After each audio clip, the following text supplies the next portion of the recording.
સોમનાથની રેણાકવાડી વણેશ્વર society આસપાસ ઝળક્યો દીપડો one વિભાગને જાણ કરાતા વન વિભાગે દીપડાને પકડવા પાંજરું ત્વરિત મૂકી ઝડપી કાર્યવાહી હાથ ધરી હતી। સોમનાથની વણેશ્વર સોસાયટી આસપાસની ખાડી ઝાડી ઝાખરાના વિસ્તારમાં દીપડાઓને ધામા નાખ્યા છે। આજુબાજુમાં રહેતા લોકોમાં ભય વ્યાપ્યો છે। વણેશ્વર સોસાયટીમાં રહેતા સોમનાથ ટ્રસ્ટ કર્મચારી જિગ્નેશ ભટ્ટે સાંજે 4 વાગે અચાનક દીપડો જોતા તેઓએ તુરંત જ વેરાવળ વિભાગને જાણ કરતા વેરાવળ રેન્જ ફોરેસ્ટ ઓફિસર અને તેની ટીમે માત્ર 2 કલાકના ગાળામાં સાંજે દીપડાની અવરજવર વાળા વિસ્તારમાં દીપડાને પકડવા એક પાંજરું ગોઠવ્યું હતું।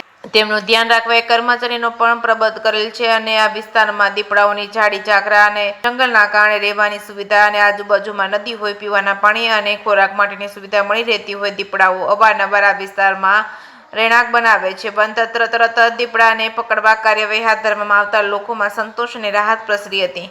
જેકે સિંગુદત્ત સાથે મહેશ વાજા, સોમનાથ। જગદીશભાઈ ગોહેલ।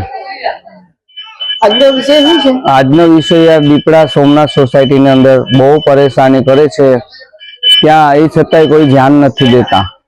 બરાબર, હરવાર આવે છે દીપડા સોમનાથ ની અંદર। આજે 2 દીપડા આવેલા છે સોમનાથ સોસાયટી। હું રહું છું સોસાયટીમાં વેણેશ્વર।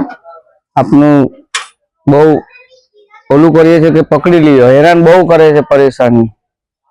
સોમનાથ સોસાયટીમાં દીપડા હરે વખતે આવે છે। સોમનાથ સોસાયટીમાં દીપડા આ પાર્કિંગ છે ત્યાં એ જગ્યાએ યાત્રા લોકો વધારે આવે છે, ત્યાંથી નીકળે છે અમુક સમયે આપણે ઓલાના હિસાબથી, ગેસ્ટ આઉટના હિસાબથી।